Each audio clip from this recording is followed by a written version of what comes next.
वो रहेगा सिर्फ और सिर्फ हमको चेंज क्या करना है, संख्या। यहाँ पर जैसे हमने संख्या ले बेटा, इसको दो तरीके से हल करके बताऊंगा मैं। हमारे पास में संख्या है, चलो इसको पूरे को मिटाता हूँ। जैसे कंडीशन हमारे पास में आ जाए ना भाई, 90 क्रॉस संख्या आ गए, आधार हमने उसका 10 भी लिया, आधार उसका हमने 100 भी लिया। जैसे हमारे पास में संख्या है बेटा 90। अब 90 का हमको क्या करना है, वर्ग करना है। तो इसको दो तरीके से हल करेंगे हम, देखो सॉरी 92 का वर्ग करना है। सबसे पहले बेटा आधार मानोगे, उसके बावजूद उपाधार, और उसके बावजूद विचलन। सेम काम इसमें भी वही करना है, आधार सबसे पहले, फिर उपाधार और फिर विचलन। भाई तरीका तो वो रहेगा ओनली फॉर हमारे पास में चेंज क्यों होगा, इसका आधार चेंज होगा, उपाधार चेंज होगा। यहाँ पर आधार बेटा हम 10 लेके हल करेंगे, उपाधार इसका देखो कितना होगा, इकाई को छोड़ना है 2.5 यानी कि 9 होगा। विचलन निकालने के लिए संख्या माइनस आधार इंटू उपाधार, संख्या माइनस आधार इंटू उपाधार। संख्या हमारे पास में कितनी है बेटा 92 है, 92 में से 90 घटाओगे कितना शेष बचेगा 2। यहाँ देखो, यहाँ आधार मैंने बताया था भाई 90 क्रॉस संख्या हो, 90 के लगभग में कोई संख्या हो, 100 के लगभग में कोई संख्या हो, तो ऐसी कंडीशन में हम उसका आधार कितना मान सकते हैं 100। यहाँ पर आधार 100 होगा बेटा, आधार 100 होगा तो यहाँ पर उपाधार कितना होगा। अब तुम्हारे दिमाग में ये चलेगा कि सर उपाधार तो इसका इकाई छोड़ना है 2.5 लेना है यानी कि 9 होगा, लेकिन बेटा यहाँ पर उपाधार 9 नहीं होगा। यहाँ उपाधार जो होगा हम आधार में से लेंगे, और आधार का यानी शुरुआती अंक या फिर इकाई और 2.5 दोनों को छोड़ने के बावजूद यानी कितना शेष बचेगा 1, और 1 क्या होगा इसका उपाधार। इस तरीके से याद नहीं हो बेटा तो दूसरे तरीके से याद कर लेना कि 100 के लगभग यदि कोई संख्या होती है तो उसका उपाधार हमको कितना लेना है, 1 लेना है। कब, जब हम उसका कंडीशन जब हमारे पास में ये होगी आधार हम उसका कितना ले रहे हो 100। जब आधार 100 लेंगे तो ऐसी कंडीशन के अंदर उसका उपाधार कितना होगा 1। विचलन निकालेंगे बेटा, तो विचलन का फॉर्मूला था हमारे पास में संख्या माइनस आधार इंटू उपाधार। संख्या बेटा 92 है, -100 करोगे कितना शेष बचेगा माइनस का 8। यहाँ पर -8 लिखो या फिर -08 लिखो कोई फर्क नहीं पड़ेगा, ठीक है। उसके बावजूद फॉर्मूला हमारे पास में है उपाधार कोष्टक चालू संख्या प्लस विचलन, संख्या प्लस विचलन और सिंबल विचलन का स्क्वायर।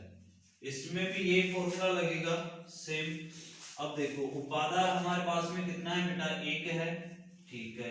संख्या हमारे पास में कितनी है 92, प्लस विचलन करना पड़ेगा, लेकिन विचलन किस में आ रहा है माइनस में आ रहा है, तो माइनस करेंगे हम -08, ठीक है। सिंबल विचलन का स्क्वायर यानी कि -08 का स्क्वायर। यहां देखो बेटा 92 में से हमको कितना घटाना है 8 घटाना है, तो हमारे पास में बचेगा 84, ठीक है। यहाँ पर 8 का वर्ग किया बेटा तो 8 का वर्ग कितना होगा 64। एक बात का हमेशा ध्यान रखना कि अगर माइनस वाली संख्या हो, ऋणात्मक संख्या हो और उसका हम वर्ग करते हैं तो वर्ग करते समय उसका आंसर पॉजिटिव होगा यानी धनात्मक होगा। अब बात आती है कि संख्या यहाँ से किस तरीके से हल होगी। यहाँ देखो आधार में 2 शून्य है, और मैंने ये बताया था आधार में जितने शून्य होंगे बेटा उतना डिजिट हमको लेना है। यहाँ पर 2 शून्य है तो हम यहाँ पर कितना लेंगे 2 अंक लेंगे यानी कि 64, और लास्ट वाले या फिर शुरुआत वाले का तो कोई फर्क नहीं पड़ेगा, उसमें जैसा था वैसे के वैसे हम लिखे देंगे। हमारा आंसर क्या हुआ 8464। कब, जब हमने आधार कितना लिया 100। अब यहाँ भी हम चेक करते हैं, देखो हमारे पास में यहाँ देखो सूत्र वो होगा उपाधार कितना है 9, संख्या कितनी है 92, प्लस विचलन कितना है हमारे पास में 2, और विचलन का स्क्वायर यानी 2 का स्क्वायर। 92 में बेटा हमको जोड़ना है 2 तो 94 होगा। 94 को गुणा किससे करना है 9 से, तो 9 9 81 और 9 चौक 36 यानी कि 846 होगा। कितना होगा 846। 2 का वर्ग किया बेटा तो 4 होगा। अब कंडीशन ये बनती है कि संख्या को यहाँ किस तरीके से हल करेंगे हम। देखो यहाँ पर आधार में शून्य 1 है तो 1 ही अंक लेना हमको, यानी ऑलरेडी पहले से 1 है 4 हो गया।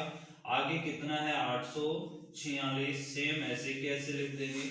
बताओ दोनों जगह आंसर में कुछ चेंज दिखाई दे रहा है कि दोनों जगह नहीं ना, बिल्कुल सेम आ रहा है।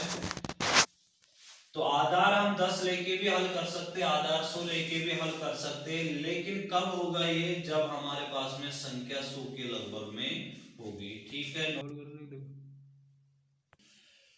नेक्स्ट हम संख्या लेते हैं बेटा। यहाँ पर देखो दो टाइप की संख्या हो गई, 2 अंकों वाली हो गई, एक तो छोटी संख्या हो गई, दूसरे हमारे पास में 100 के लगभग वाली हो गई। एक संख्या हम लेते हैं बेटा 3 अंकों वाली, यानी कि 100 से बड़ी संख्या। संख्या कोई सी भी होगी, तरीका आना चाहिए हमको भाई, तरीका क्या होगा इसका, किस तरीके से हम इसको हल कर सकते हैं। बस कोई सी भी संख्या दे कोई फर्क नहीं पड़ेगा, उससे हमारा सॉल्यूशन सही होगा। कब होगा जब हमको तरीका आएगा। अब यहाँ देखो हम लेते हैं अगली संख्या बेटा 106। ठीक है, 106 का हमको वर्ग करना है। आधार इसका बेटा कितना होगा 100 होगा, क्योंकि 3 अंकों की संख्या है और 3 अंकों की संख्या का आधार कितना होगा 100। उपाधार क्या होगा शुरुआती अंक या फिर इकाई दहाई दोनों को छोड़ के, यानी कितना होगा 1। हमारे पास में संख्या 106 है बेटा, माइनस आधार इंटू उपाधार करोगे 100 होगा, तो विचरण कितना बचेगा सिर्फ 6। विचलन कितना आ गया 6। फॉर्मूला हमारे पास में है उपाधार संख्या प्लस विचलन, संख्या प्लस विचलन और सिंबल विचलन का स्क्वायर, ये तो है फॉर्मूला। उपाधार कितना है बेटा 1 है, संख्या हमारे पास में 106 प्लस विचलन बेटा 6 और विचलन का स्क्वायर यानी कि 6 का स्क्वायर।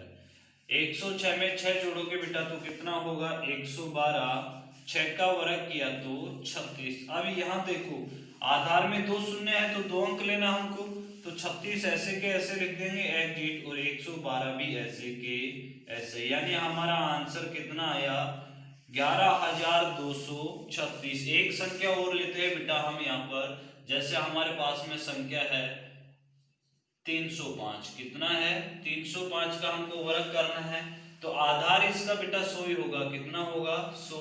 उपाधार शुरुआती अंक या इकाई और दहाई को छोड़ने पर, यानी कि कितना होगा 3। संख्या 305 में से बेटा 300 घटाओगे कितना शेष बचेगा 5। विचरण कितना आ गया हमारे पास में 5। उपाधार 3 है, संख्या हमारे पास बेटा 305 है, प्लस विचलन 5 है, विचलन का स्क्वायर यानी 5 का स्क्वायर। 305 में 5 जोड़ोगे बेटा 310 होगा, 310 को 3 से गुणा करोगे तो 930 होगा। 5 का वर्ग किया तो 5 5 25 होगा।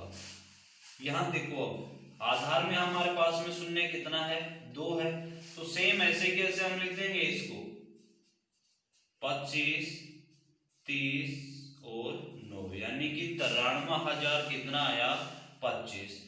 तो इस तरीके से क्वेश्चन आएगा बेटा वर्ग वाला, और वर्ग वाला क्वेश्चन आते ही तुमको क्या करना है छापना है, क्योंकि तरीका तुम्हारे पास में इससे बाहर कोई क्वेश्चन नहीं बनने वाला। सेम टाइप इसी तरीके से क्वेश्चन होगा। ठीक है, आज के लिए इतना ही काफी है।